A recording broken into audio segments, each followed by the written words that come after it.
Hello, everybody. Welcome back to Quack and Smite League. My voice once again, but this time not a Quackcast. We're actually here casting a deep sea game. We are doing Journeymen on your left-hand side, Healots on your right-hand side, and joining me is going to be Sparked out. Sparked? Other way around, never mind. Yeah, Healots on the right side. Healots on the red side. I'm really smart. Yeah. we have things slightly different on the production this time around. There's always some kind of technical issues going on, no matter what you go. But how are you doing today, though, Spark?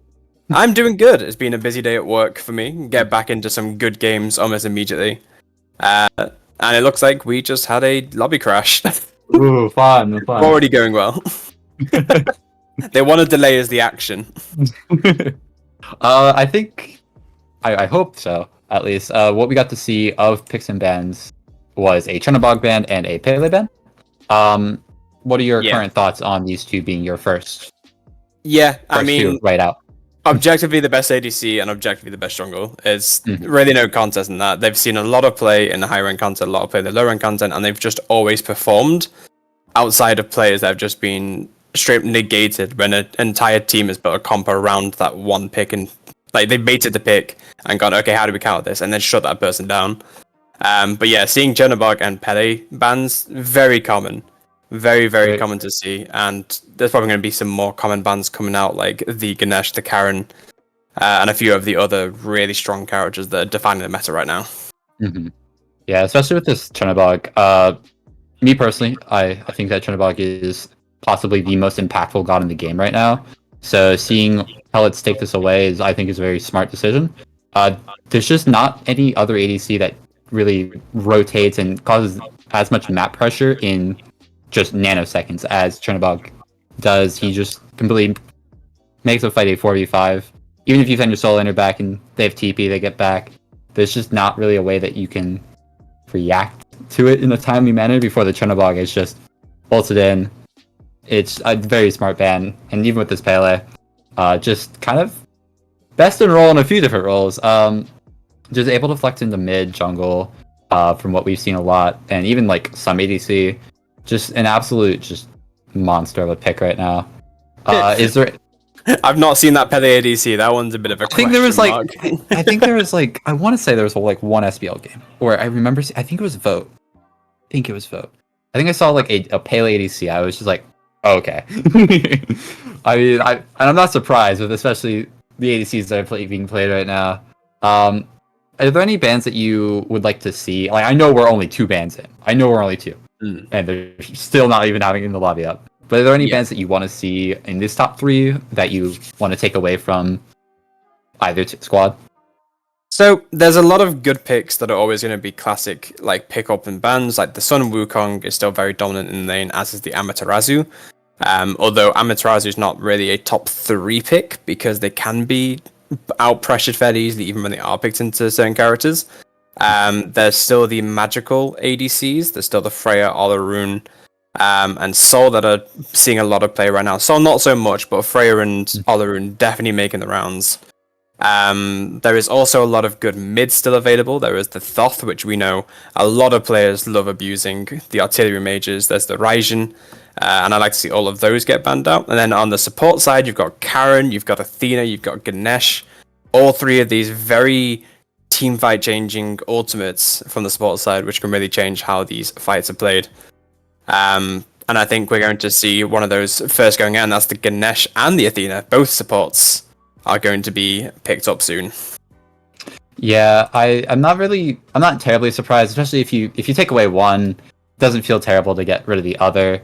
I was gonna say I wouldn't be surprised if there are gonna be a little bit of mid lane focus here, especially with on one side you have Drezzy in that mid lane, and that guy just gets in there. Like, there is no mid laner in this entire world that will W key as hard as Drezzy does. Like, there's just no 2 ways about it.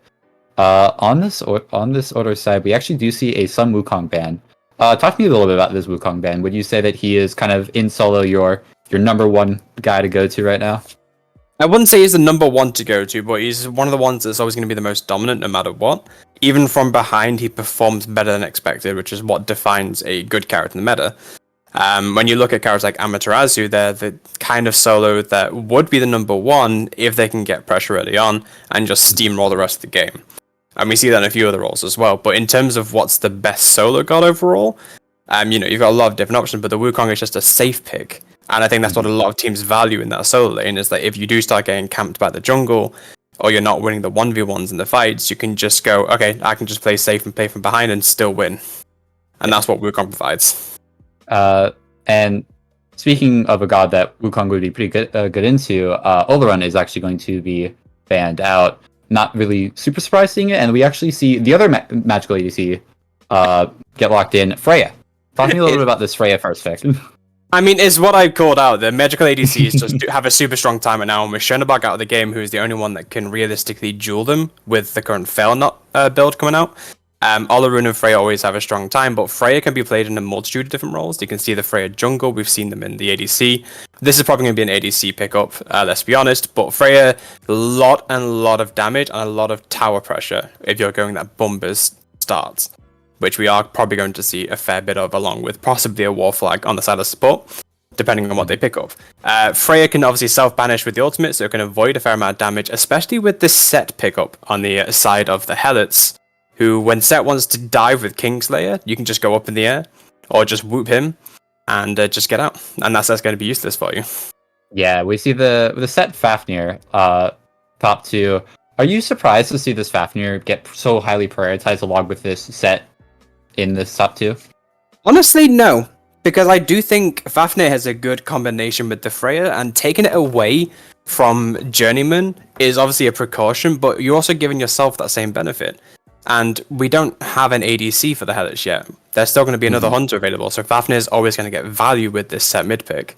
Because if this is Set jungle, or Set mid, or Set solo, you can still afford to have that extra Hunter and just pressure different lanes. On the opposite side of the board, though, we have the Ares and Thor pickups. Another two very, very powerful picks. The Ares is just a very strong, powerful character when you're doing these team fights, but laning phases, he does struggle a little bit, and you can punish him very easily. Thor, however, probably one of the better jungles just outside of Pele. Yeah, after seeing a little bit of Thor nerfs, we kind of saw the character get a bit pushed out of solo, and now he's back in the jungle, and I'd say still an absolute menace. This top three, out of the two top threes, as we see this Hercules get locked in as well, which draft are you currently favoring? I have to say Journeyman. You've already got your solid backline and a very solid Ares pick for the support, which you can either play backline or you can play frontline if you want to go into the dive and really out-pressure some of their backline so they can't escape, no pun intended. But they have a lot more sustainability, a lot more damage output than what the Healots draft can do so far. So Fafnir, Set, Hercules is a very solid draft, don't get me wrong. It's not that they've drafted bad, but there's still a lot to be varied for. Both teams haven't got their mid yet. And that's going to be what changes how these drafts plays out. I was just about to ask, do you think the Set is going towards the mid lane as we see both teams start to ban out mid laners with this Thoth, Baba, and Agni currently banned away from both sides so far? It has me questioning it. I think with them banning out the Baba Yaga on the side of Journeyman, they think this might be a Set jungle possibly. Because we have the Hercules solo, that's going to be pretty common, the Fafnir support, but then we have the Hebo pickup. So that opens up even more possibilities. This could be a Set ADC. It could be anywhere. There's still a mage available. This Set Set's the multi-role prodigy at the moment. Set can go into 4 different roles and still perform exceptionally well. It just requires a good team coordination to turn around and shut the Set down if Set's trying to gank. So right now the Healots are playing wildcards, which is a smart play on their end because it did kind of force Journeyman to kind of hazard some guesses. Draft ambiguity. It's just I'm looking at this draft and I have like 3 different places that just Set and Habwa can go. We see this Kama locked in for the Journeyman. Ever since Season of Hope, we've been seeing a lot more Kama. Is there a particular reason why, or is this just kind of a flavor of the month type thing? Right now, the current meta along the team fights is focused more around a lot of burst damage and kill secure. That's one of the things that Kama does in jungle the best, because he doesn't have a lot of CC to him. He's got his slow, but that's really about it. But again, like Freya, he's got a self-banish. So with a lot of the current picks in the meta that we have, who require a lot of that burst damage, if you're up in the air and still damaging people, you've got that safety and you've got that burst damage in return, because Kamazots can banish himself with Battle of Hell. So if a set is trying to dive him and trying to get that insta-kill off with the sand clones, he can just go up in the air and go no, and deal with them later. And it's kind of like a counter pick towards what the meta is, which is a really smart play on Journeyman's behalf with 2 self-banishing ultimates. And then the final pick up on their team, their mid, is the Morgan the Fae, who is probably one of the safest mages with a lot of self-peel. All to try and counter this one set, though, is definitely a pick. And then, you know, on the other side, we have the Rama pickup. One thing that you never see normally is the ADC going last, and it's going to be the Rama. Yeah, I cannot tell you the last time I've ever looked at the draft and been like, yeah, that's an ADC 10th pick. So we still don't really know for certain where this set and Habwa are going at the moment. We know they're not going into either of them going to ADC. Do you think it's going to be a set mid Habwa jungle, or do you think it's going to be a set jungle Habwa mid? Which would you prefer this Healots roster go with? My heart is telling me set mid and Hebo jungle. I think that makes the most sense in regards to the rest of the comp. You've got a very safe dive in the Hebo Hercules. Meanwhile, they've gone for set Hercules. That can be shut down pretty easily with just one person betting anti-heal. Meanwhile, they have a lot more burst damage if they combine set Hebo and Hercules. And that's going to allow Rom and Fafnir to just free cast in the back, just fire out all the arrows, and then if, you know, the 3 at the back line can't get that kill, you've got the Rom snipes as well. So logistically, that makes the most sense, and it's probably going to be a good way to get into the Journeyman's team going forward, especially with a Thor Ares, because this Ares is going to want to initiate quite a lot. So if they can shut down a front to back comp, which is what they can definitely do with this comp, it's going to be pretty good to see. And we've also seen a lot of success on set mid. Yeah, I absolutely agree. I think that I agree that this set should be going towards the mid lane. I think it has a better early game, better time poking out and pressuring out this Morgan Le Fay. And at the top, when we picked this Thor, I was like, yeah, you know, Thor kind of got shoved out of solo a bit, but we actually see the Journeyman go back to a Thor solo here. Out of these 2 drafts going into this game, which are you kind of preferring to take this overall? Coming off the all 5 picks, I actually have my money in the Healots this time around. I think it's a more cohesive draft that has a lot more value on the team fight and objective shred. But neither team has objective secure, apart from the Hebo ultimate. So that's going to be one thing they can use their advantage later on if there's any chances of 50-50ing on the big objectives like Fire Giant or Gulf Fury calls. And also, Healots have a lot of CC immunity to stop this Ares sort from happening. You know, you've got the Excavate, you've got Hebo's ultimate. The only one that doesn't is Kingslayer, which just provides a lot of damage. Looking at these builds, though, we do see the set mid.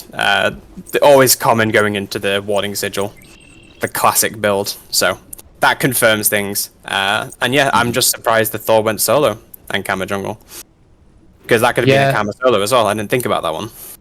It whooshed over my head as well. I actually do prefer this Thor going to the solo lane. I think that it has a much better time. Once you get a hybrid Thor, he's going to do the same thing as he would if he was full damage. So not terribly hating on that one. We see buffs starting to get pulled right now. Is there any builds that kind of stand out to you as a bit obtuse, or do you think that everything here is much more in the norm at the moment?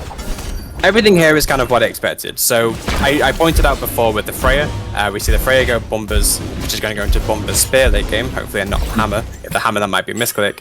And then the Ares go into the Wall Flag, which gives that dual lane a lot of pressure, especially with an Ares Freya early game. They're going to get a lot of early dominance, which means the jungle doesn't need to rotate over and get some pressure off into the solo lane instead. The one thing that I do like about these builds is we have the Thor going into the Frostbound start, which is one I always like to see, because going Frostbound instead of Soul Eater provides a lot more for him, and you can kind of counter-spec into Runeforge later on. And if we see a Flameforge Runehammer coming out, that could be a pretty big way of helping Kai, this Camazos, be in and burst down, which makes a great combo for your jungle solo dive. The other one is having Fafnir not pick a lot of up sorry to cut you off here, but this Hercules absolutely just frying this Thor in lane. First blood goes to Bryn onto this Hercules. Just a little bit too overzealous from this Thor in the early game. Thor, not in solo specifically, not really known for his early game aggression. And we start to see, speaking of aggression, a little bit of it in duo lane. We see this Ares and Freya starting to get a bit of an upper hand, and we see this shield buff get secured by Kai as well. But yeah, I 100% agree with your point here. Just absolutely.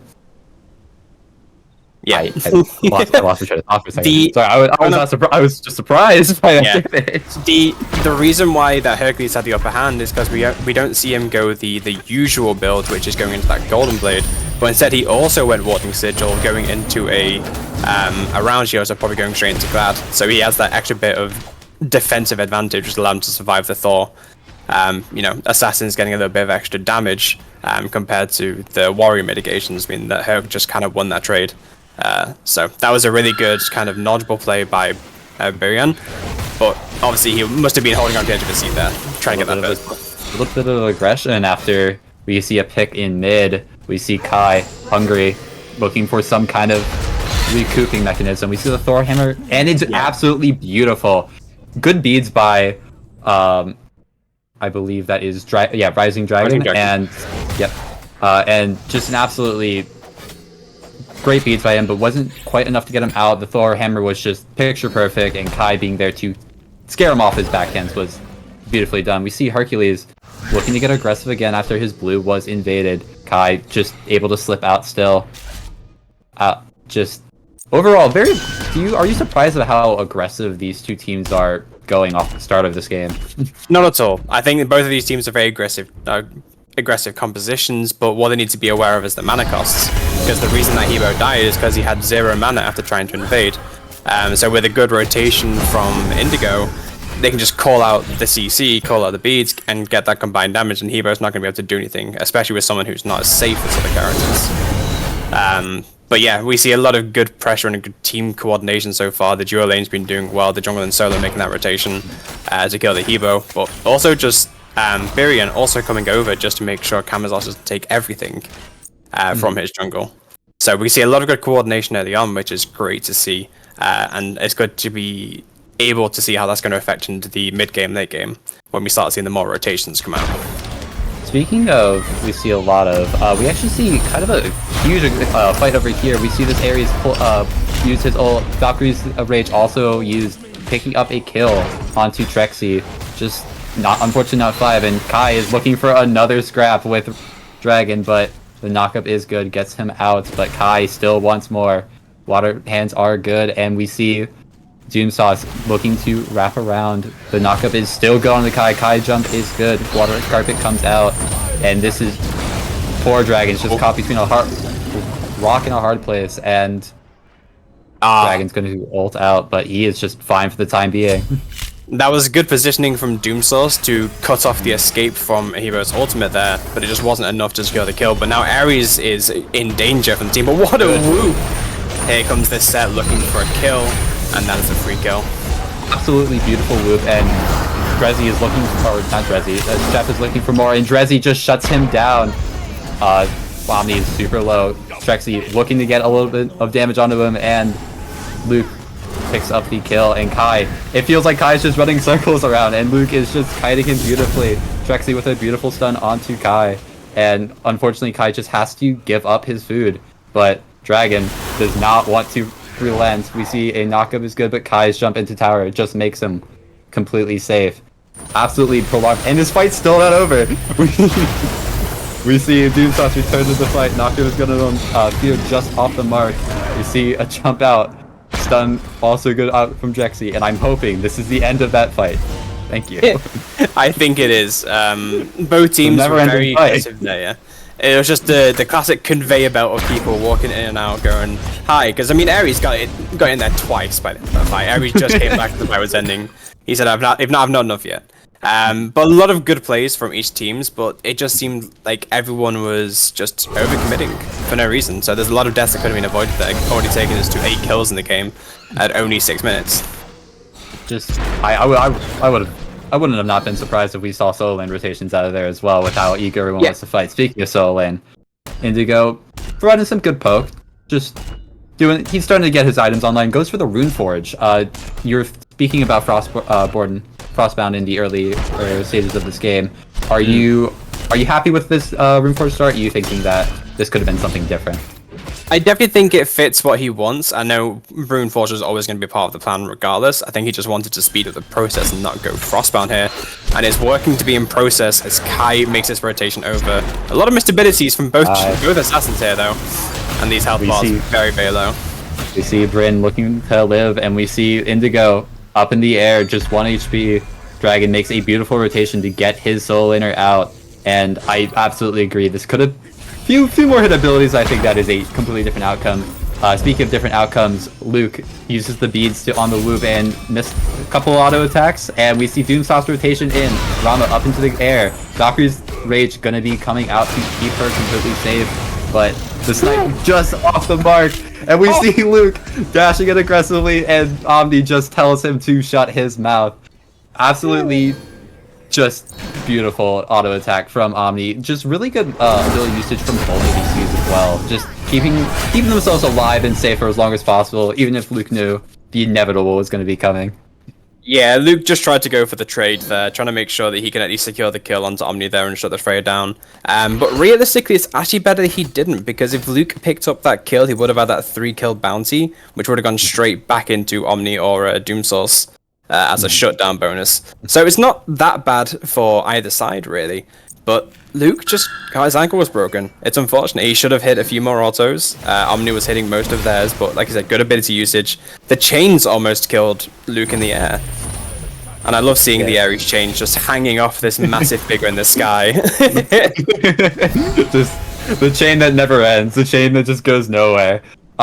With how much fighting we're seeing, are you kind of surprised that this Journeyman squad has this big of a gold lead with only a 1 kill difference? And speaking of a gold lead, and the Healots looking to dwindle that down a bit more as they pick up a kill onto Drezzy, who is just a little bit too far up, and the fighting never ends. Luke back in the air again while we're waiting for Bat out of Hell on the down end of it, and Luke just falls to his death.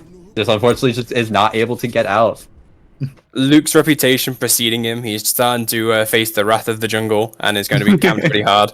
It wouldn't surprise me if Ares starts living in the lane as well, just to shut down this round, because realistically you don't want an ADC to get farm and start getting ahead. But also Luke's been farming well enough where even though he's had a few deaths now in succession, Freya's not caught up in level. Freya's still level 9, so with a 3-kill versus the 2-kill and, you know, 1 less death, the Freya's still not ahead in levels. Meanwhile, we look on the other sides of the map, both Thor and Hercules are the same. Set's got an advantage in mid, even though he's got no kills, just 4 assists. And there's a 2-level lead on Hebo. Yeah, I think Kai has been doing a lot of fighting, and I think that it's been to the benefit of his team, but at the moment, I think I'd like to see Kai just kind of farm for a second, put on buff secured. We get to see Indigo get a little bit more gold in his pocket as we see the solo lane flat effects begin. Dragon over here for the shield buff. Just we're finally at the point where we're just farming now. We're done with the endless fighting. I'm hoping. Everyone wants that, and Beacon is charging. Yeah, I mean, we still got a few minutes until the beacon spawns. It spawns at 12 minutes, the first one. But everyone wants to get their second items online. We see both mids have their second. We see Set opts for the Jotun. Yeah, hold a second. That's a 3-man rotation to shut down this Hercules. No one likes it. And we see a lot of the Healots going over to this gold side, recognizing its 3-man rotation and looking for Omni. Luke into the air once again. We see Omni also go in the air as a response. Trexie chasing him down. Drezzy's over this, or not Drezzy, Chef. My Netherlanders are confused again. Chef picks up the kill onto Omni, but I don't think there's enough time for a golden call, but it looks like they're still committed to it. I don't know if they're going to go for it just yet. They do want to go for it, but Ares is around. We both have Ares and Kai looking just in case, but it pops the ult to get that extra damage bonus. just to make sure everyone goes in. But here comes the rest of the Journeymen not willing to give this up. The fight is turned, and tell me what's going on. Look at these health bars. Absolutely, Trexie is just getting demolished, and Kai once more. Kai, the never-ending fighting machine, gets another double kill for himself, and just Healots just overstaying just a little bit and getting absolutely punished for it. And as we see the Journeyman going back to this gold tree, maybe it's their turn to pick this objective up instead.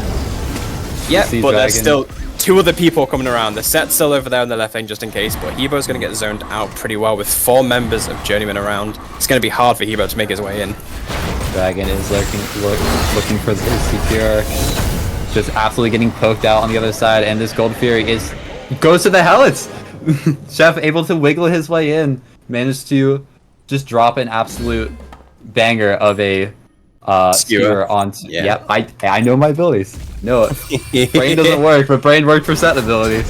We see the Deacon spawn, and after a little bit of a scrap on Gold Fury, not everyone's on time for this one, but we see Doom Sauce holding it down for the Journeyman, trying to recoup some of that gold loss. But with all this fighting, and now a Gold Fury in the pockets of the Healots, they're still about 1k down.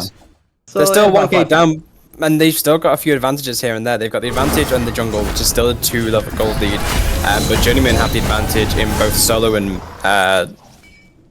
support right now. Fafnir is only level 8 as well, so Ares being level 10 with all this fighting, very useful for him.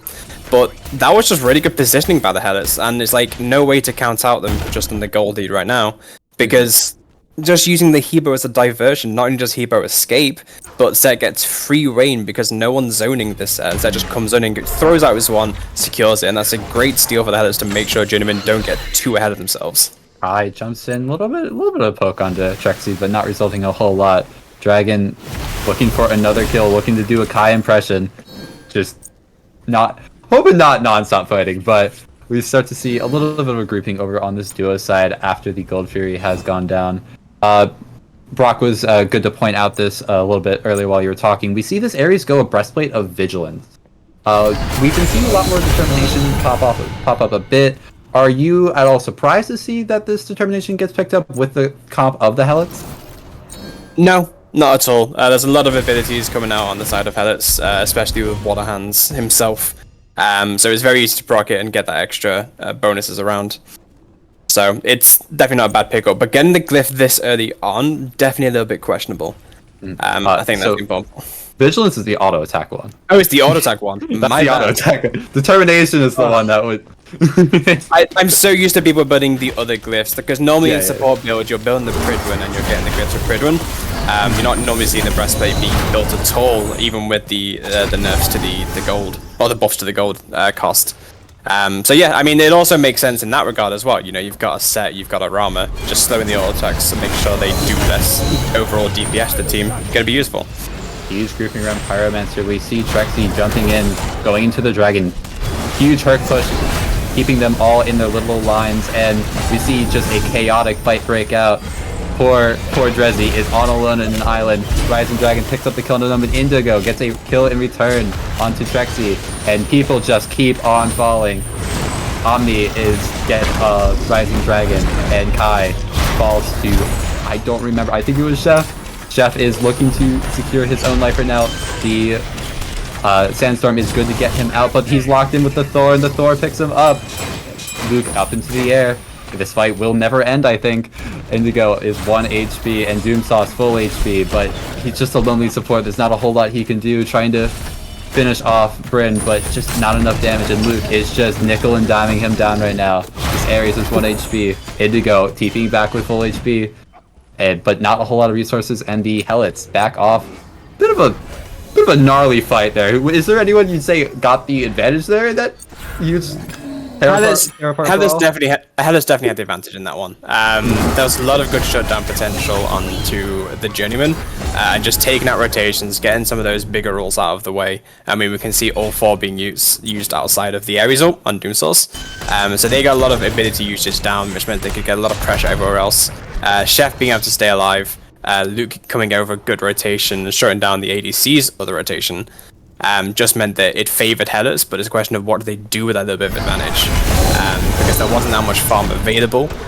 So you could say it was just a moot fight just to fight, but it's all gold in the pocket. Everyone gets a little bit of new itemization. I think the Healots picking up that Pyromancer makes it way less of a new fight. Something interesting that Brock pointed out on the graphs, we actually saw Journeymen go up in XP there. Killing Dragon was just, with how much he's been farming, and he's still being active in this game, we just saw a massive XP tick, and we can kind of see it in the levels if we go back to those. I believe Indigo is up 2 full levels now? 3 levels, yeah. That's insane. 3 level difference into, now 2 full levels in the solo lane is just absolutely massive. We also see a 2 level difference on the other side though. So, and we actually do see Brock, thank you, my love and savior, pointing out Breastplate Determination picked up on this Thor. So now I get to talk about this item. What about this item do you made it just catapult into the meta now? We've been seeing it everywhere. Okay, I mean, I think this is what I was saying before about with the Hebo, just being able to cast that ability and not having on the internal cooldown means you can just get that cooldown, get those protections off a lot better, which is what Thor really survives on. Especially against the Hebo, because we're seeing so much Hebo, and a lot of people like Set as well. Set's got a low cooldown of his primary burst. Just means that they have many ways to proc it and keep those protections popping. I am interested in the Hercules going Belt of Frenzy. That's not one I expected, because that's one I expected on the Fafnir. Yeah, I'm very interested to see what the Fafnir relics are going to be, and I mean, what's a better situation to use a Belt of Frenzy than if you're going to be picking up the gold tree? Doomsauce goes in with an ultimate, but everyone has their own little CC meter to get out, and Doomsauce is trapped in there alone. We see a Thor ult go in, but just no one's losing HP, and Doomsauce, unfortunately, is the only one that is. We see Jeff go in looking for Omni or Drezzy and gets Drezzy, but Omni picks up him in return, and just 2 for 2 at the moment. We see this backline starting to hurt a little bit. Luke, 1 HP. Kai just needs one more swoop and gets the auto attack afterwards. But the Indigo comes in with a massive wall, massive double tap. Kai and Indigo once again. The roaming goon squad is just, these two are just animals. I don't know. I don't know what else to say about it. They're just animals. They're monsters. That was going to be a really good fight for the Healots until Journeymen took a step back, took a moment to recover themselves, get Healots to do something a little bit silly, which was start up that Gold Fury again. And Kai was like, let's just run at them again. You know, there's 3 of us. They can't kill us all. Why not? And all he did was bide some time, go up into Battle for Hell, and just do a little bit of damage. And that was Freya and Indigo to just come in and just slap all 3 of them. And that resulted in a straight up deicide for the Journeyman and the Gold Fury kill. So that's now definitely favouring the Journeyman in the XP and the Gold elites. And Indigo catapulting himself into the better solo lane right now. Yeah, these side lanes are playing these fights absolutely beautifully at the moment. Omni is playing around his front line really well, keeping himself safe. A little baiting of poor Drezzy, but yeah, Drezzy's not having fun today. If I'm deciding the team and and I hear Drezzy of all people complain, I'm sorry, I don't know. Drezzy got squashed by a boulder fucking first thing in the fight. Drezzy just like, I'm just out of this game, fam. He's like, yeah, might as well. Like, they commit so much onto Drezzy, and Omni's able to just clean up really easily. We see Kai getting super aggressive onto Chef here. Battle of the Hell used once again, but we start to see a bit more of a rotation in from the Helots. We see the Dragon pop, and right back by Doomsauce ultimate. Indigo is up into the air, but there's no jump to be had. Drexy is getting nickeled and dimed down. We see Omni pick up the kill, and Kai, another kill onto Dragon. This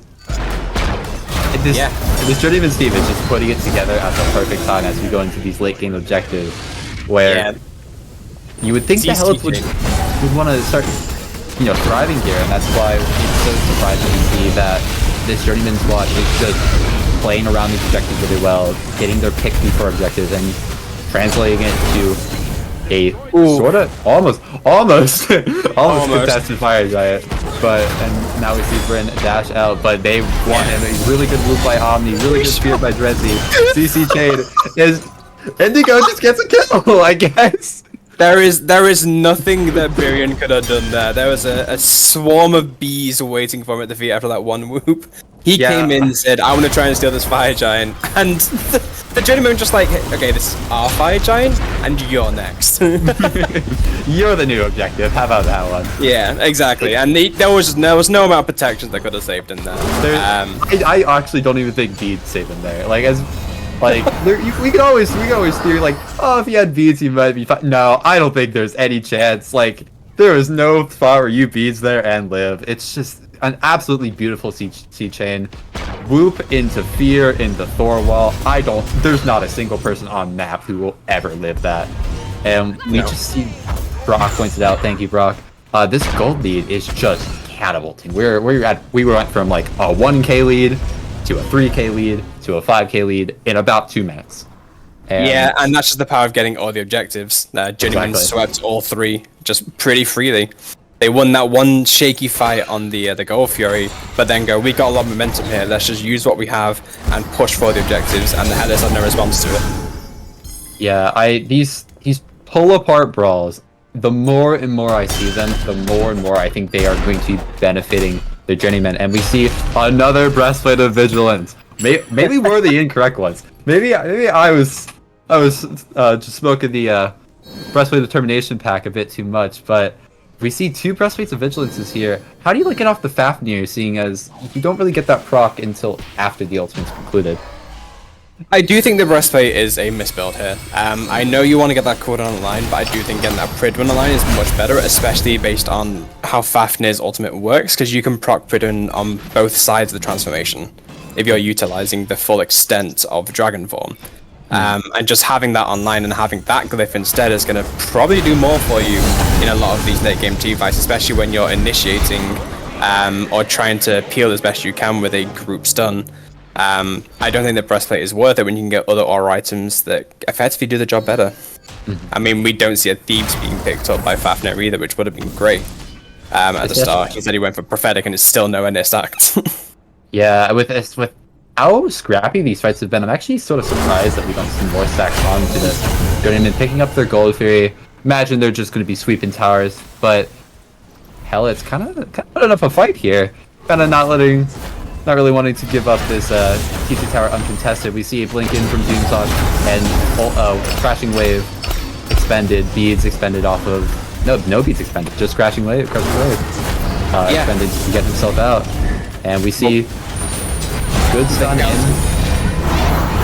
We see the Valkyrie's rage go up, and just a whole lot of health was being expended, not a whole lot of health bars dropping. The only ones that really did were Doomsock, but Indigo goes in once again, picks up a kill on the Trexie, and this fight just falls apart as Super Chef also gets picked off by Omni. And I imagine that they give up the T2 now, but still, I really wanted to still give this up, even after 2 go down for them. Dragon's still full HP, they've still got a chance of the anti-siege, but I think Journeymen don't want to lose their fire giant advantage, so they're going to back away until our good old friend Indigo comes back in with the teleport, and that's that tier 2 tower going to fall pretty soon, with all these abilities being casted. Here comes Kai in the backline running at people. Dragon low, Bryn also low. Bryn is the only one caught in. Good driving straight to get him out, but I think it's the only inevitable. Luke gets picked off by Drezzy. Bryn is still alive. Okay, there we go. What a wall. Beautiful wall. Catches Bryn. For I think three walls straight, Bryn got caught by a wall. And that just feels so bad as we start to see Titans duking it out in mid. See a little break from the action. A little bit of time to catch our breaths as we saw the Journeymen push that tier 2 tower. Backing off. Not really liking their chances to go for a Phoenix here. Would rather take the reset, maybe go for a Pyromancer as Brock beautifully hovers. Yeah, and that was almost perfect timing for Journeyman as well, as their fire giant just falls off once they clear that tower. So they know to start setting up back on the right side of the map for only a minute or so until fire giant spawns again. If they start getting that map pressure, start getting those runic bombs back online, they can really enforce their lead, which is how Journeyman are playing this map right now. With how much this gold lead's worsened, it's gone from 5k to 10k now. If you've noticed, it's becoming a bit of a slaughterhouse. So what do you think the Healots need to do to start countering how Journeymen are playing these fights? So I think that at the moment we're seeing a lot of overcommitting onto specifically Doomsock. we see a lot of buttons being extended to put him down, and we're not really seeing a whole lot of reward out of it. As I'm saying this, we see them contesting this Fire Giant. 10k doesn't mean anything to them. They're going to step up to this either way. We see Journeyman hop off the Fire Giant. Good fear. And this Indigo's up again. Watch out for him. He's been the difference maker in these fights. Trexie is getting burned. CC chains once again, and Indigo goes right on down onto a Chef. Omni picks up Trexie, and we see the Journeymen start to chase. Healots start to get out. They're just saying no, don't really want anything to do with it. And as Rockman's kind of hovering before that fight, we see starter advantage in the turns in the favor of Journeymen. All 5 starters compared to the Healots, who I think before that fight only had the Ornate Arrow. I don't even think Trexie had the Sentinel's Embrace yet. No, he didn't. Huge power spikes missing, and we see that just another Fire Giant in result of the Journeymen. What do you think went terribly wrong for the Helots in that fight?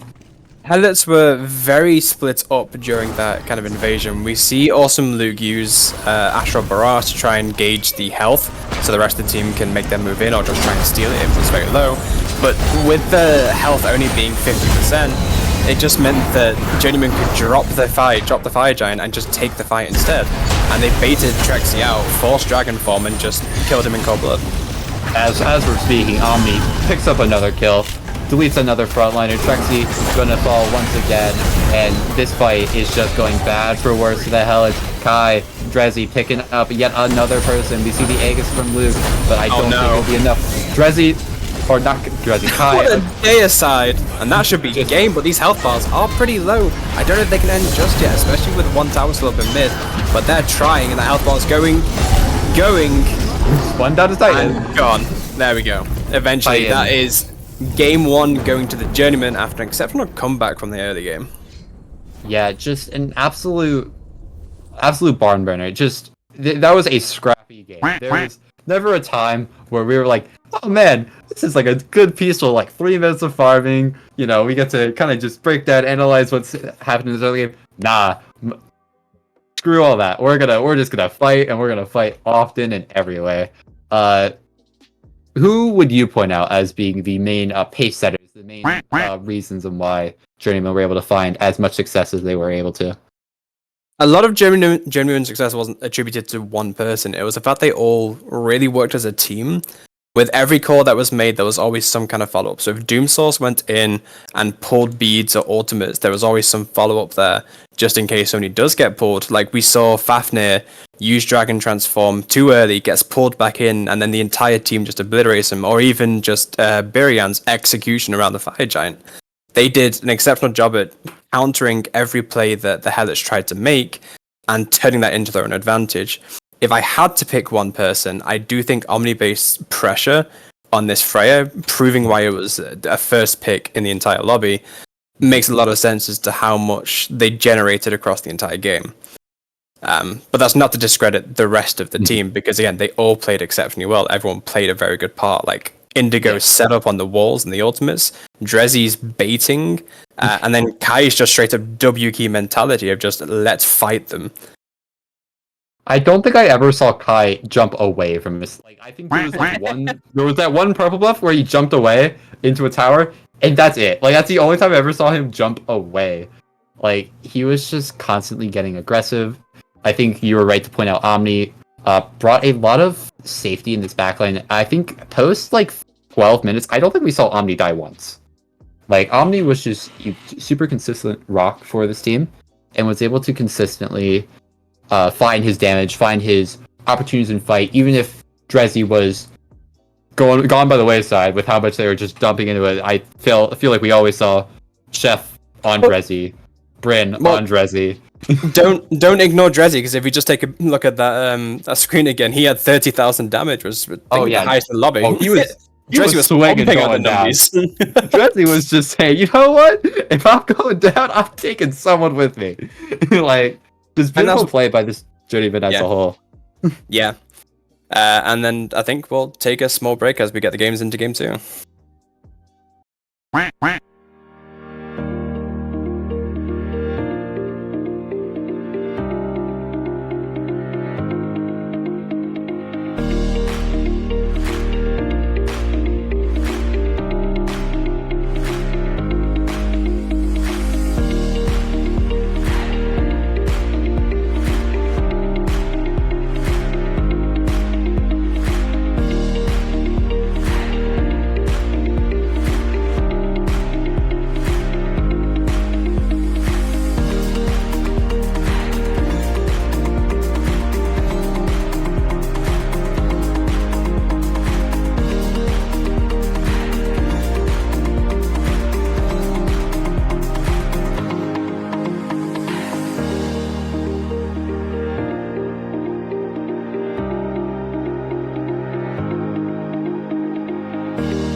Alrighty, welcome back. We are into game 2 now after a really competitive game. Spark is going into this game, all right? Is there anything that, if you're the Healots, what are your main outliers that you're looking to change here? There's going to be a lot of things, but I think making sure you're securing some more of those top picks. We saw their top two in return to a Freya weren't the best. We questioned the Fafnir being picked up, but also the set as well, when you can easily counter a set. So I think they want to give up one of their best top picks. Like, they might try and go for a Freya themselves here in return, but there's still a lot more that they can do, especially in these top three in the bans, which are going to be very important for them. I do think at the end of the day, it was just a little bit of a draft diff. Yeah. All right. Absolutely agree with that. I think that we could have definitely seen some more hastiness in some of these traditional top picks. Bans relatively the same so far. We see the Pele Athena out of the Helots. We see the Chernobog Ganesh out of the Journeymen. Really, just sticking to their guns here. Do you think that the Helots will go to that Freya again, or go to the Freya instead of giving it to the Journeyman, or do you think that we might see something rather similar come out for the Helots? I think we'll probably end up seeing almost the same draft but reversed for the first three picks for both teams, depending on what the Journeymen want to take as their third ban, and they opt to go for the Freya ban, which makes a lot of sense. So Olaroon being banned for Helots, same top three bans as game one. But instead, Helots are going to opt to ban the Freya, so it's not first picked. But it does leave still a few characters up. You've still Karen got available. You've still got a lot of the good jungles like Susano. You don't want to pick him first, but the point still stands. The Wukong is still available. Right. That was a notable pick that was not banned. That was not banned here. That was banned last game. So I'm really interested to see what they go for. And you're just calling it. You're just calling it as you see it. Even before Brock sees it. Wukong going to be locked in for the Helots.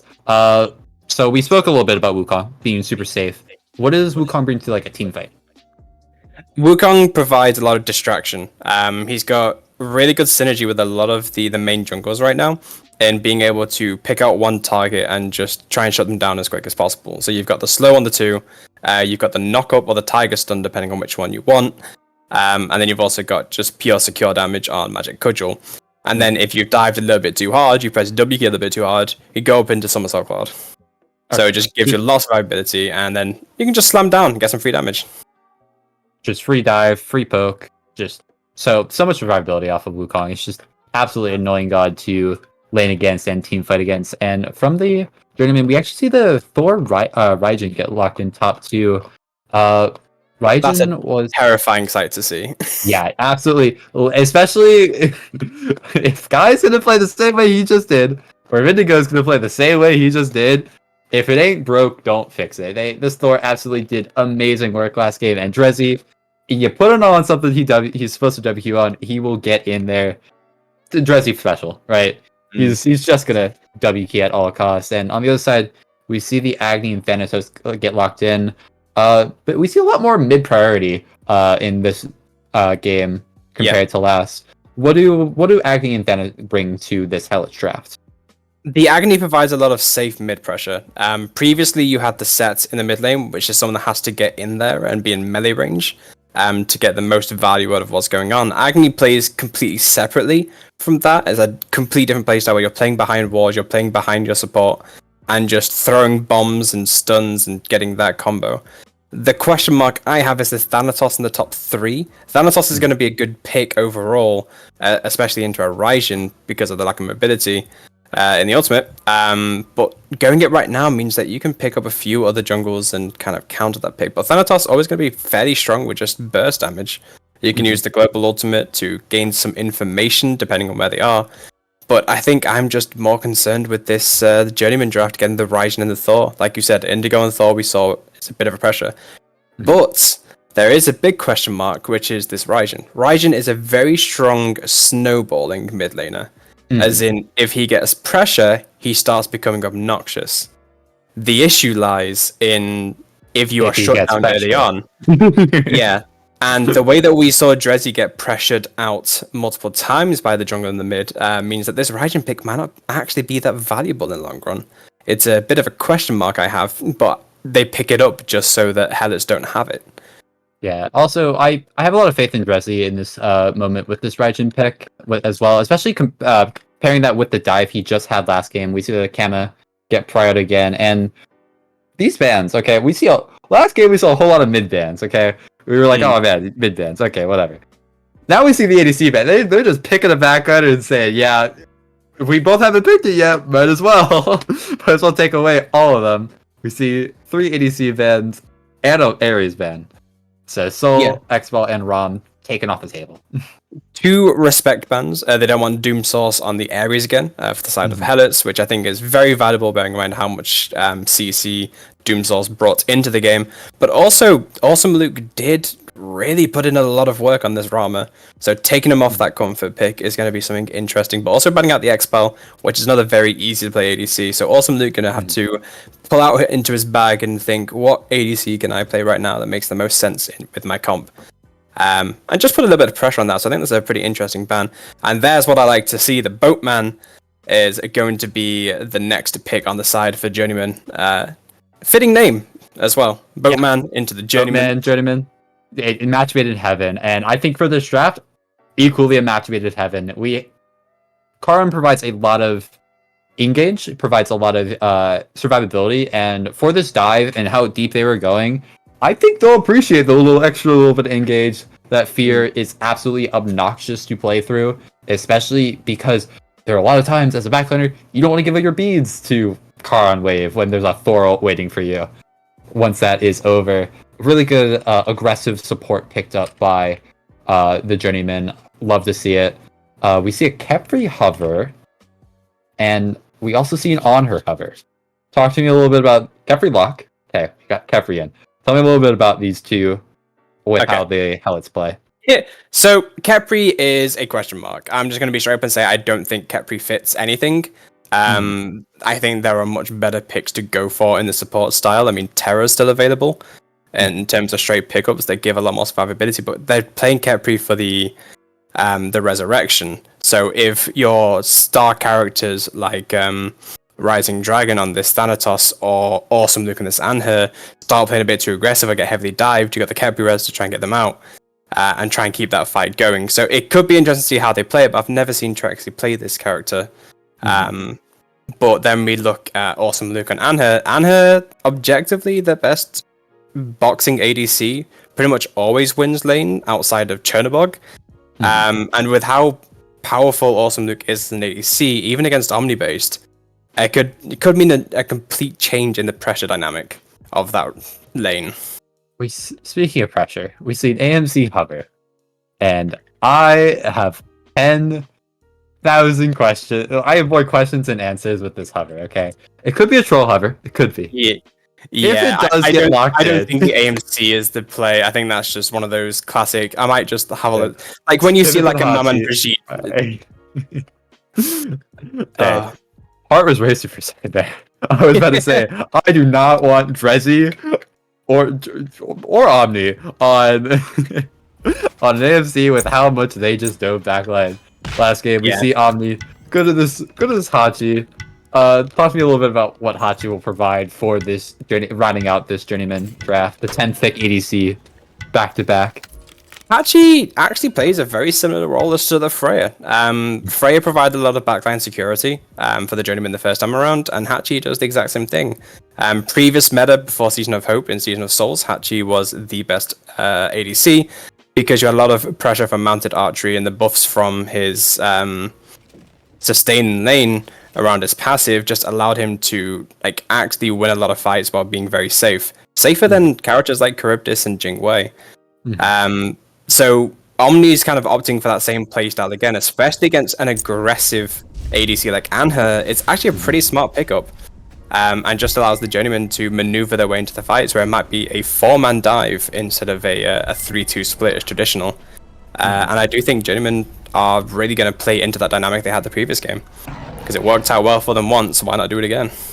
Yeah, speaking about the note of both ADCs, we saw a lot of dual lane pressure last game. Do we think that with these two drafts, we see a similar amount of dual lane prioritization in the early game? Or do we see maybe them play through mid a lot more to shut down maybe the Agni and Raijin? I think they'll want to play through mid a lot more. But if Agni's playing very safe, which is what the Agni should be doing in this situation, Agni's going to be sitting on the tower a lot. And it's going to be very hard to try and shut down an Agni who's not leaving tower and just farming and rotating as much as possible. Same thing with the Raijin. The Raijin's going to want to know he's going to get camped, so it's going to be a lot safer. But Raijin, we see a lot of W key characters, and he can just go in there with the best with that free mez on the teleport. So we could see him get active and try and pressure out this Agni, and I like it if both Indigo and Kai are able to get under these tower dives, which could be interesting to see early game rotations. I don't think there's going to be a lot of ADC pressure, and there's going to be a lot of 1v1ing on the side of ADC. I'd like to see a bit more pressure going over to solo, and I think that would be the ideal case, is try and get Indigo ahead once again. But I'm also fine just them sticking in mid and fighting around these, pyro, or even just these mid camps on both sides and getting those farmers instead. Once we saw Indigo get ahead, it felt like Indigo was just like the big brother, just giving everyone a noogie, right? Like there was no escaping Indigo. If he was able to get his eyes on you, that's it. That was over. Like it was just a completely different fight. Indigo had a really pop-up performance on this Thor, so I'm very excited to see him go back to it.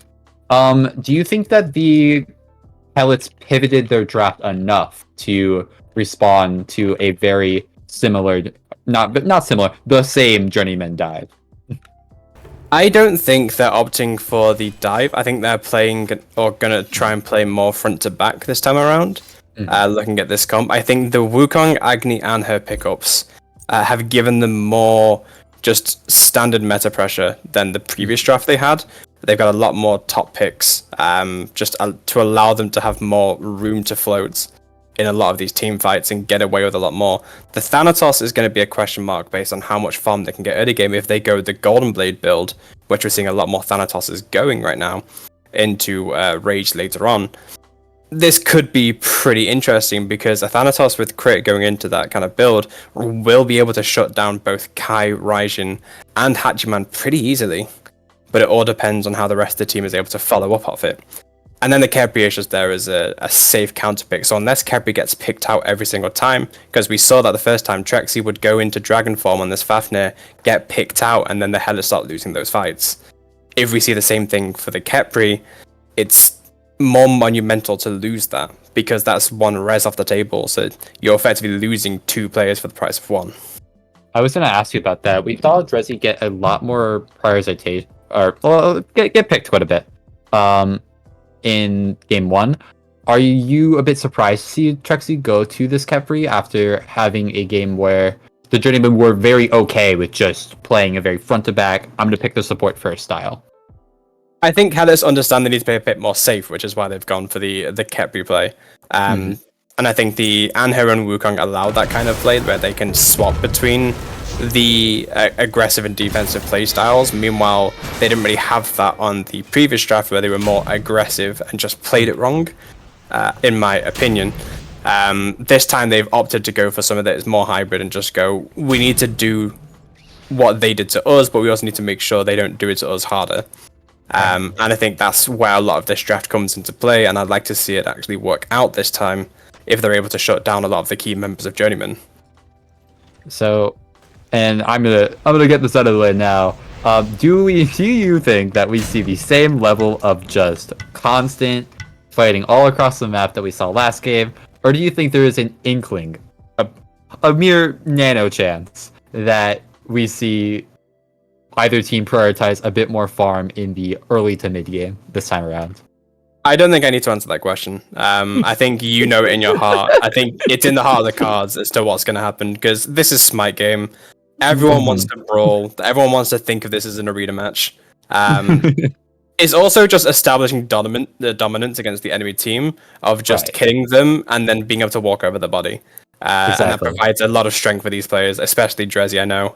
He's going to be surely mental booming after the amount of kills that he did not get and died in return. I got like 12 assists, guys. Like, I just can't buy a last hit. I can't do it. I can only imagine the comms. I can guarantee you Drezzy is screaming in comms, and poor Omnibase has to kind of rein him in a bit. Well, but yeah. I think going into these matches, Journeymen know what they need to do. They're going to try and run the same thing back with a few different picks. But they know that if they continue deathballing like they did game 1, they're just going to overpower the Healots. And that's what Healots need to be scared of and need to play a bit more passively, and hopefully they focus more on the farm, but I just don't think it's going to happen based on the Thanatos pick. Alright. Final question before we go into game. Sorry about the little bit of delay. We had a little bit of a lobby issues. Which draft are you preferring going into game 2? I think this Journeyman draft takes it and puts the crew in a 2-0 victory against the Healots. And I think that's purely based on they're working with the exact same composition, just with a few different characters. They've gone for the classic, if it isn't broke, don't fix it. They've got the aggressive support. You've got a fairly dominant mid. You've got Indigo and Thor. You've got Kai on this W key Kamzots, and then Omni's playing that safe backline. And I think that just matches really well as to what they've been working on. And Healots need to find a way to get into that, or find a way to defend against it. And so far they haven't. And this game will be the decider for that. Going into the game, I'm gonna repeat the question I asked you before. Is there any surprises you see in builds? We see, as you predicted, this Thanatos does go for a Golden Blade first. What advantages does going Golden Blade opposed to an item like Jotuns bring to Thanatos in the early game? So a Thanatos really prioritizes itemization. He does pretty well without going into like the power builds or going into like the Jotuns Hydra's standard kind of ideas.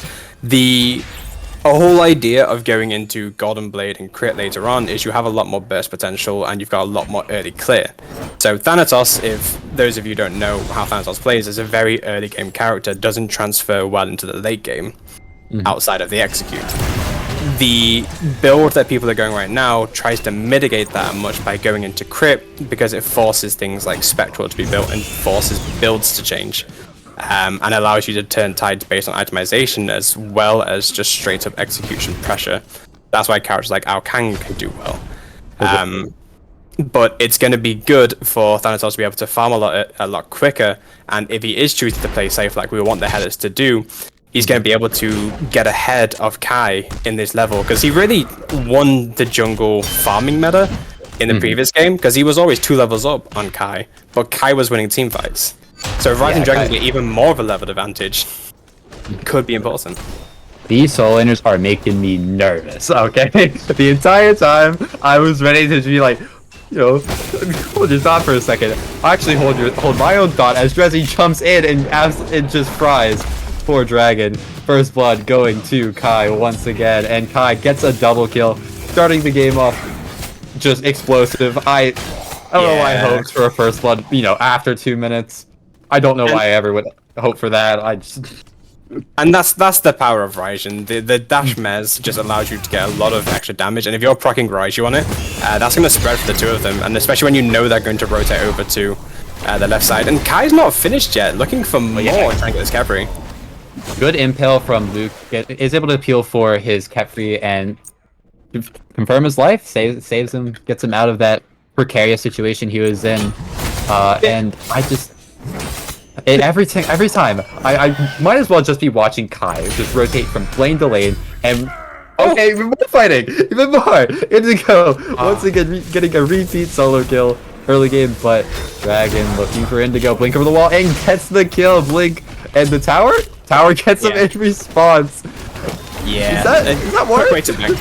I think definitely getting a kill after just getting a revenge kill, or not revenge, a return kill, and then getting a quick back to base. I think that's definitely not bad. Drexy just wants to get aggressive, but might pay her life for it. This Kepri is so low, but Luke body blocking as much as possible. The banner is good. Luke looking for any bit of damage, any little bit of copium, is what I'm gonna say. Just any bit of copium, be like, yeah, but at least we get this. And of course, we're not done with fighting. Kai rotates over to the solo lane, looking for another kill onto Bryn. Indigo goes up into the Anvil of Dawn, lands into the tower. We see Bryn get stunned, but not enough damage on the return end. Indigo, Kai both take a tower shot each. Bryn is getting a little bit aggressive. Dragon in the neighborhood. He sees that Indigo is low, but not able to really chase because he doesn't have that blink or ultimate. We see both solo laners and jungler, or only just Dragon go over to this blue buff, gets the blue buff, gets the steal. That's secure and is able to fight Kai a little bit. No mana on Kai just gets perfect pickup. I didn't expect Kai to commit his jump to clearing the buff there, and Dragon pulling his own Kai impression is not done. Gonna chase for the kill and gets Indigo once again under his tower. Once again dies to a tower.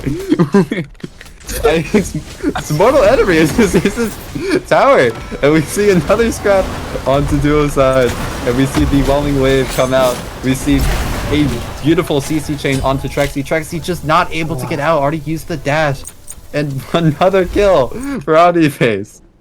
These two-man fights have been very good on both sides, in both the aggression and kind of the defensive side, but Awesome Luke is just not able to peel this Kepri for the life of him, and I think that's where a lot of Kepri's issues fall from, is having little to no early game, and even into the mid-late game doesn't have that much relevance outside of the ultimate. But I want to talk about that solo fight, because this would be a little bit like you right now. Look, okay. Wukong, he has a decent early to mid, but he just kind of has to get that first item online. This Thor is providing a lot of value, and I gotta say, Dragon is doing so much of these solo lane fights. Like, he's dying to tower, sure, but the guy's getting in there, like, in nauseating amount. He will just not let up on the W key, and he's dying to tower. He's not even letting the enemy solo get the final hit on him. So he's not giving anything up realistically. He's taking the kill or allowing someone else to take the kill, and then dying to an objective, and just making sure that they get no gold off it, which is actually really important in the long run. The tower has no bounty. Like, and we, as I'm speaking, Dreszy caught out. Not Dreszy. Chef, my lord, Chef caught out. And Dragon continues bullying Indigo. I feel so bad for Indigo at this point. I think this is the correct call because of how powerful Indigo was in the first game, especially as a Thor solo without having any items online. This Thanatos prioritizing Indigo and shutting down as much as that solo farm was possible. Really good call for the Healots. But they do sacrifice it in everywhere else. Yeah, Chef unfortunately is pathing just a bit too aggressively through that beacon and was just caught out alone. We see Dragon once again returning to the solo side of the map. Kai is here waiting for him. as I'm speaking that, Chef dies once again, and Indigo picks up another kill onto Dragon. Actually picks up the kill here, doesn't die to a tower this time, and it's just a constant fight in the solo side of the map. It's just no matter what, every minute or so, we're gonna see someone die in the solo lane, and Chef, we didn't see what happened, but I'd imagine that Chef just was caught out again, just a bit, pathing up a bit too aggressively. Drezzy able to interrupt a lot of what Agni wants to do, especially when Paron is sitting right next to Drezzy as well. Just a really annoying mid 2v2. It's just Yeah, no, I think that's what it is. There's a lot of CC chain for someone like an Agni who isn't able to get online as quickly. Like, we see the Book of Thoth being built for both mids, but Agni is going to have a lot of trouble trying to stack it if the enemy team is just pushing him into the tower, which is what we expected. If Agni starts getting behind, he needs to tower camp and then can't do as much, can't farm as much, and get the itemization online. Drezzy currently has a 3-level lead on Chef, especially with the help of this Karen. He's just going to be really, really powerful. And this is what we kind of were questioning about on the Raijin pick, is if Drezzy's going to get farmed or camped, is he going to be able to utilize what Raijin's pressure is? And right now we see one of the biggest level leads in the game so far, in both games, just already happening at Hold your thought for a second, because Bren is getting prioritized once again. The battle of which solo laner gets picked less at the moment. And currently... It's not solo at this point. We just can't call it solo. It's just not. We're not playing solo anymore. I think dual lane is more akin to solo lane at the moment. Luke is now the solo lane. Luke and Omnibase are having a good old gentleman's duel. Meanwhile, in see solo, a little bit of a scrap. Drezzy goes in aggressively, but not quite enough damage to really call in Prexy at the moment. But Kai is here once again. We see a whelming wave come out, and not a whole lot of follow up though. We just see kind of it thrown out just to be thrown out.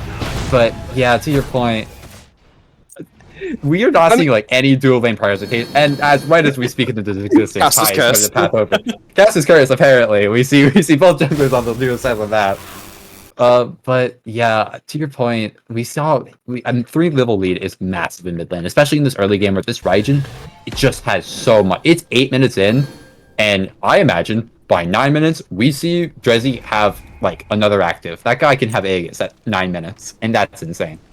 Just so much farm being peddled into Drezzy, and really the rest of his team isn't suffering for it XP wise. Only 1 level down to the jungle at the moment, and it's everywhere else is just either even or ahead. It's just kinda been a overall. Journeymen are finding more advantageous fights outside of only just looking at solo. We're finding some stuff happening in mid. We're finding a couple shield buffs in duo side as well. We see a little bit of poke get thrown out, but nothing really all too meaningful. Prexy looking to get aggressive dash in, and Dragon's here, but not a whole lot. Not a whole lot to be gained, especially with Drezzy walking back in as the quintessential raid boss of this game. Yeah, it's just abilities versus abilities in this kind of mid 3v3, which is kind of what we expect with both of these comps. It's just a shame that Thanatos isn't able to initiate as quickly as they possible because the mid lane is falling so far behind. You don't have that confirmed follow-up, and that's really what Agni is useful for, is either confirming a CC with the bomb 1 or 2-1 and just getting that long-range poke, which allows a lot of confirmed damage from Thanatos. But they're just not able to utilize the Kepi pick. Meanwhile, Karen has that silence. In the neighborhood.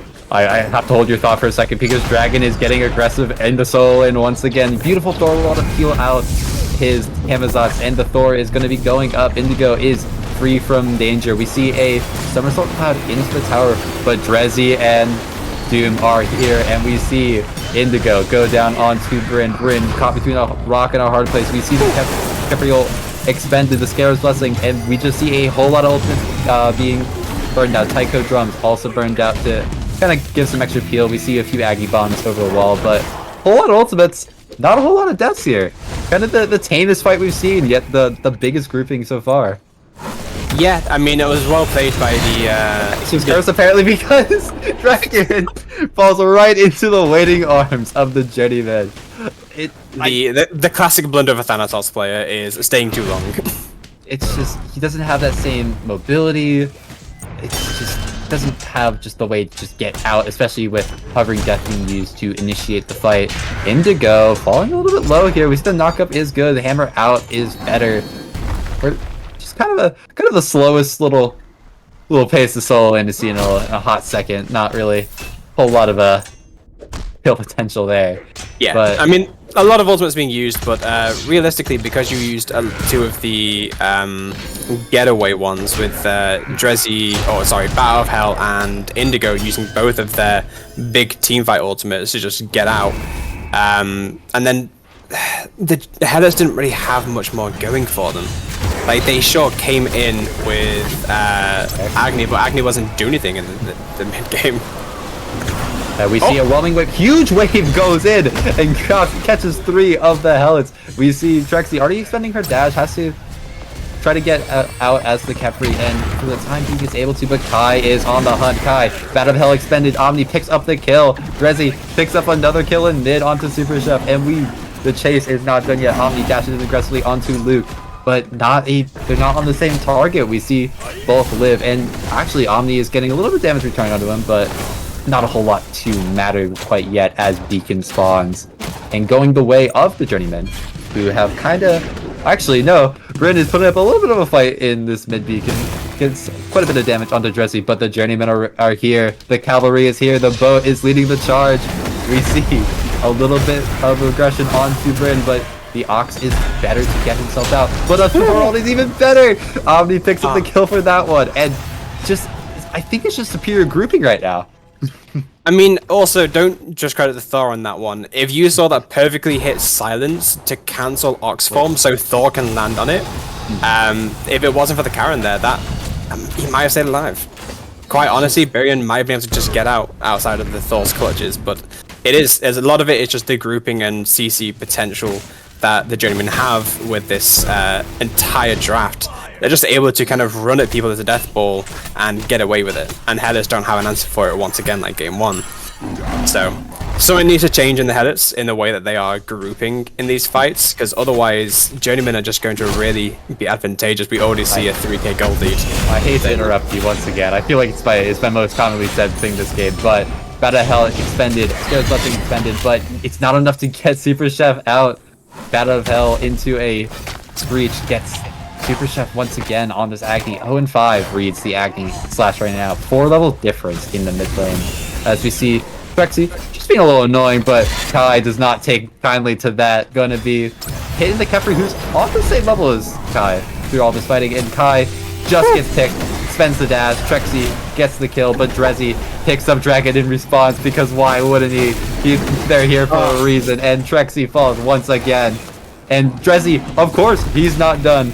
Luke is able to jump away, but Karan a little bit on the chase. Sees nothing fruitful there, and to retreat back to the Gold Fury.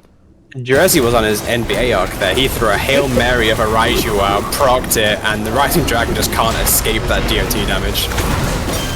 Just Whelming Wave gonna stop the on her for Didn't just stop anything. Didn't stop anything. But you know it will stop. Probably this on her's heart for beating, because the jump comes out, but the active Indigo just off the mark with a hammer. I think that's the first hammer he's missed like all game. Yeah. But just able to get out. On hurl expended to cleanse the wave, and not able to quite pick up the objective, and is forced to give up not only his beads but his Aegis as well. It's Gold Fury, and the backline relics. I'll take that every single time for a Thoro. My first question about Luke this set is, why has he got an Executioner on Anher? That makes zero sense. You don't need the extra pen because of his passive. At that point, just get Kins. When you have a Thor, Kamazots, and Charon running at you, you want that extra damage as quickly as possible. Or we could see him go into the Fail Knot and just kind of abuse crit as it is right now. And then, as Broke is pointing out, we have Charon going Chronos Pendant. This is actually pretty common for Charon. It's one that I build quite a lot. I like going Abyssal Gem later as well. Just to abuse the cooldowns of both the shield and the silence. Not even your 3, but it's just able to do a lot more in these team fights. And he already has a pretty high damage scaler. And we see that with a few of these huge tidal waves he's hitting, he's just able to apply a lot of pressure into Healots, and again, Healots are just struggling with the grouping issue. Thanatos looking to be aggressive right now. I hate to interrupt you, but once again, Drezzy is gonna get aggressive, Indigo is gonna get aggressive, and that is always gonna result into a kill onto Dragon. We see the huge Journeymen grouping towards the Pyromancer, a whole blob of red right there. Bryn able to get in a bit, but I don't think this is gonna be the place you want to stand, my friend. Ox out, and he returns with a cudgel, but just not. The Pyro still has not gone down, and Journeymen have no interest in giving it up. Secures it. The Thor is currently up to mine. Yep, he is up, and just a huge commitment onto Bryn that always is going to work out with the amount of CC that they have. Kai, kind of just stalling time, making sure the rest of the Helots don't come over to make it a 2-for-0 and a Pyromancer for the Journeymen. Yeah, Indigo has proven in both games to be a vital member of a lot of these team fighting in max range walls and double taps, and just applying a lot of CC to zone, shut down abilities, and just put pressure on the Helots. And we're just seeing the Journeymen follow it up.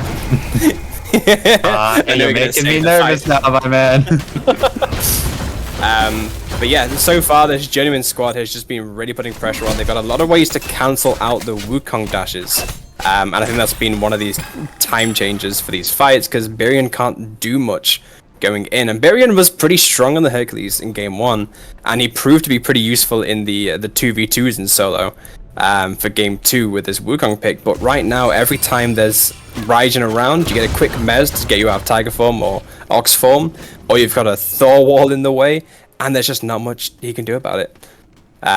So it's really tough for the Healots to actually get into these fights where they're just running each other as a death ball. I mean, we've very rarely seen the Journeyman work without 3 people there. As we're speaking of 3 people, we see a hovering death expended to get Dragon out of danger. But I 100% agree. It's just been a grouping and the constant composition advantage of a massive amount of CC. You have 2 stuns on a Thor. You have the Mez out of Raijin. You also have all of Charon's locked down as well with both the wave and the silence. It just creates there's no chance. There's no chance that Wukong ever gets to resolve an Ox, and it makes it so annoying to be this Wukong, because you're trying your best to find your ways out of these, messy situations, trying to try to make things happen, but it's not really working out, as we see a large Journeyman grouping onto this Noni 3. We see a Tiger expended, but in a better wall to double tap onto Rising Dragon once again. Indigo has gone up. Indigo is looking for his target. We see a huge cluster. Omni gets another kill in the process. Indigo is in. Drezzy picks up yet another kill, and it's not over yet. The Journeymen want more. Indigo is going huge in these fights, and Journeymen are just running it down. 4-for-none outside for the Journeymen. What's even more impressive is how little HP the Journeyman lost overall. The biggest health drainer was this Karen, who was frontlining and taking all the poke from everyone. Meanwhile, you have Drezzy free casting in the backline, Thor's in the air, waiting for that perfect landing. Thanatos was way too early on trying to get that execution, so he lands and it gives Thor the perfect follow-up. If Thana waited a bit more time, they could have changed how that fight went on, but Dragon just suffering in this kind of mid to late game in these team fights because he can't find a way into the CC chain that is Journeyman. And instead of going into this Serrated, which I think is up next on the build, he just needs that Magi's online. Something I do want to point out is going to be just how well these backliners are playing just outright off of the Journeyman. They're always together. They're always with their car on. Drezzy is literally 7-0-8. Drezzy is matching the clock right now. Drezzy was like, you know what? I was doing a bit too much game 1. Here, hold up. I'm gonna race the clock. As we see, Helots, they do pick up Noni 3, but in response, Indigo gets another kill on the Drexy. Indigo is up once again, just off the mark, but Chef is going to be the target. Kai is looking for Luke, and Luke giving him the hands back. We see Battle of Hell used. Indigo gets his target onto Chef, and Battle of the Hell, it just needs to be good enough to get him to his team, and it does. Luke jumps in, but that is not where you want to be, my friend. That is a Drezzy who is popping off at the moment. Dragon gets another kill, but in response onto Kai, but it's just Bryn is just gonna be the sacrifice to make it happen. Bryn gets his dash interrupted again after the somersault cloud, and once again, that's a 4 for nothing. No, they did lose Kai in that fight. Kai got a little bit too aggressive. Kai got a little bit too aggressive trying to take on Luke, but Luke did make the classic blunder of trying to chase for a secondary kill and got ganged up on by the rest of the Journeyman team there. Overall, still very beneficial for the Journeyman. They're taking this tier 2 tower on the left lane with 4 people strong. But Drezzy just really shutting down this Wukong pretty much single-handedly. Drezzy is making this entire Healots draft just kind of useless, and this is why you don't let Raijin go through most of the time. Yeah, it feels like every single time, it's just, hey, I see an Ox there. I'm just gonna dash that, and especially with this Charon building as tanky it is, he has heroism, he has prophetic, and wherever Drezzy goes, Omni and Doom are right there with them. So Drezzy is just so tanky, so healthy to just be able to just dash in with little to no repercussion, because everyone's trying to kill Kai, who's just running at Luke, and it's just this team fight from the Journeyman just looks obnoxious to fight against. Yeah, I mean, you can see just from the way Agni's going AFK in the lane, that they're just trying to decide on how they come across this draft and go, what do we need to do to win these team fights? Do we split up and conquer, try and bait them away from each other? Or do we have to really just full commit everything to one person and work on that? Or just play for like a poke comp? Especially with an Agni, it's definitely possible, but once again, people getting caught out of position.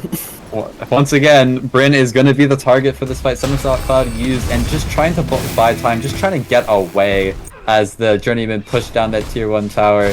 And it's going to be Indigo going over to respawn to Luke on the split push, just looking to buy time. Luke putting out some numbies, but we see a huge engage onto the Healots from the Journeyman. We see the wave come out, Rising Dragon able to get up into the ultimate in time, but not really able to get aggressive, has to go back to base. As we keep seeing the Journeyman push it down right, we see Luke still spot out on this left-hand tower, and it allows Journeyman to push in, but Luke able to pick up that kill onto Indigo at last, able to either back or just keep on split pushing, gonna be choosing to back as we see the Healots, they have Dragon back, they're gonna get a bit more confident. Trexie gets melted, but the Scarab's blessing good onto herself as we see Drezzy it doesn't matter. Drezzy's just gonna kill you. It doesn't matter how well you engage. It doesn't matter how well it turns out for you. Okay. As the Journeyman get a 4 for 1, and the 1 happened on the other side of the map. We see a slight base race at the moment. Journeyman not gonna be going for the end call as the Titans do leave, so therefore they do have to respond to Luke. Luke not quite able to go for the bird, and unfortunately the raid boss is here. The raid boss gets his 10th kill of the game. 10, 0, and 12. That is 22 KP out of 31. And this Journeyman team has not stopped fighting. Luke has resorted to the mentality of ranked, where if you can't fight with the rest of your team, just split push. And you saw him try to avoid hitting the Karen there, who was body blocking the Phoenix. But unfortunately, he got one auto whilst to start targeting him, and he's asked to back away. So Luke doesn't, unfortunately, get that Phoenix in return for his team sacrifice. So it's just an overall really good positive for the side of Journeyman. Journeyman taking out the right Phoenix, pushing down the mid, looking for more. Look at this going on. To interrupt you, but Drezzy is once again choosing to kill everyone on the side of this Helots team. The Titans pushing in. They are 5 strong, only 3 up for the Helots. Luke coming up just now. It's a 4v5. Drezzy is getting committed upon, but he's just not dying. Drezzy finally goes down. Dragon able to pick up the kill, but the Titan is beating the other Titan. We see this long gun-out fight, but the Titan is just dying. The Titan is just winning. The Titan is just winning as we see Luke actually up to burn this Titan, but is it enough? We see Omni walk back up. Kai goes down. Trexie goes down. Luke goes down, and this should be the Order Titan up and going down, but Bryn able to pick up Doomsauce. Is it enough? It is not. The Journeyman. I was so close to it. I was so close to a throw on the side of Journeyman. It was so close, but they had just enough damage. Omni and Indigo have just enough survivability.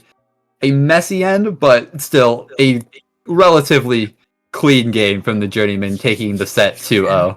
25-minute game. It doesn't happen too often. We see so many matches go up to like 40 minutes plus nowadays. And Journeyman had a plan. They executed it super well. The team fights were immaculate. I mean, Drezzy's only mistake there was dying at the very end.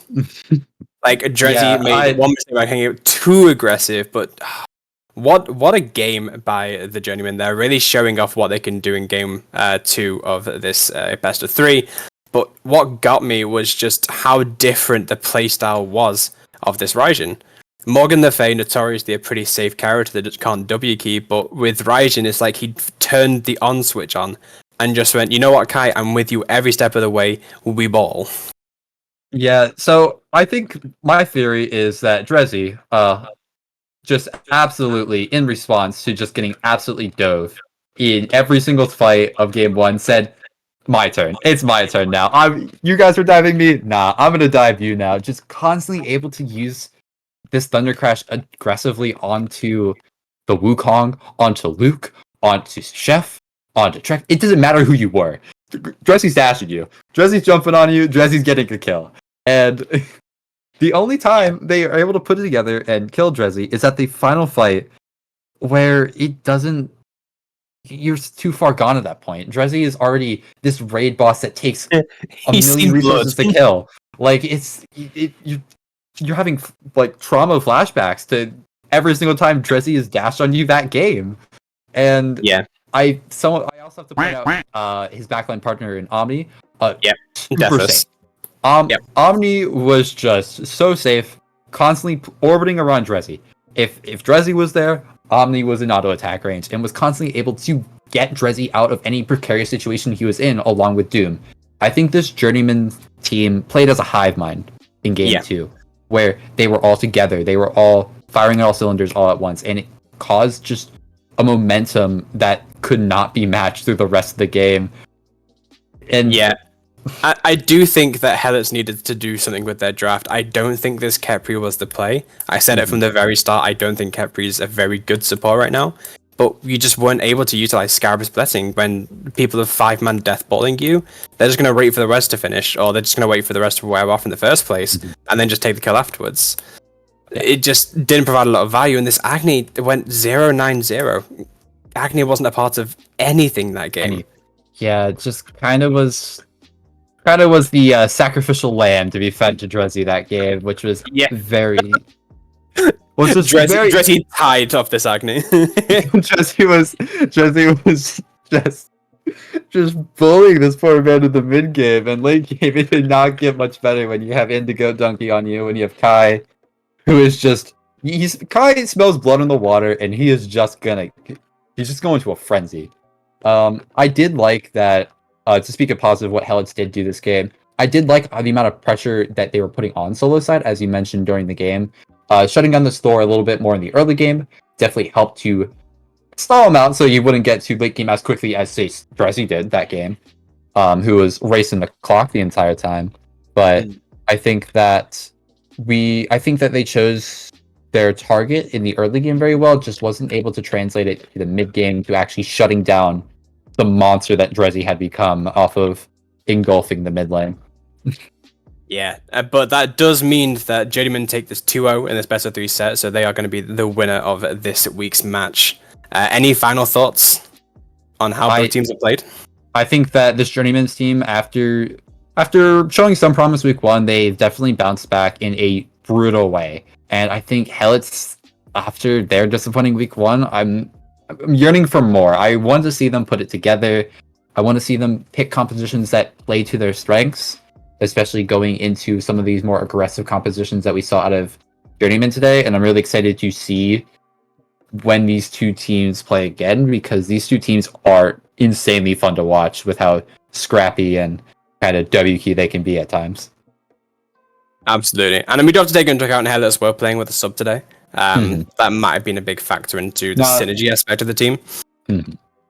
But I think that wraps it up on cast for us. Thank you all for joining us.